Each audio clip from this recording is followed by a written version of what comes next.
అమావాస్య నిశని తొలగించే పున్నమి వెన్నెలలా కలిగింది నీ పరిచయం నాకు.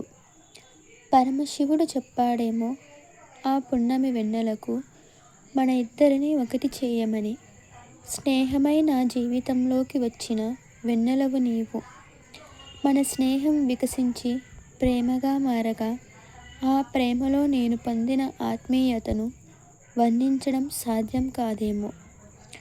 అందమైన వెన్నెల ఉండేది తక్కువ రోజులైనా అందరినీ ఎంతగానో మైమరిపిస్తుంది.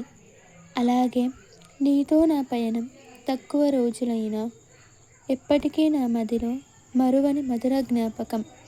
జీవితమంతా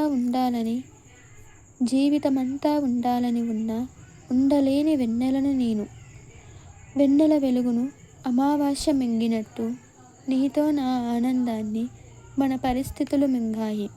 వెన్నెల శాశ్వతం కాదు, అమావాస్య శాశ్వతం కాదు, కానీ నీ మీద నా ప్రేమ శాశ్వతం. నిన్ను కడదాకా మరువలేను. నీ మీద నా ప్రేమ ఎన్నేళ్ళు గడిచినా నాలో మారదు. నీపై ఇంత ప్రేమకు కారణమేమిటో తెలియదు. నీ నుంచి దూరం నా జీవితాన్ని అమావాస్యలా మార్చితే నీ జ్ఞాపకాలు మాత్రం నా మదిలో వెన్నెలను కురిపిస్తాయి.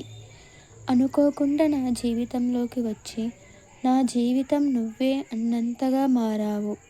మన ఇద్దరి బంధానికి పేరేమో నాకు తెలియదు, కానీ ప్రేమ అన్నమాట కూడా తక్కువే. ప్రేమతో నీ హైబ్రిడ్.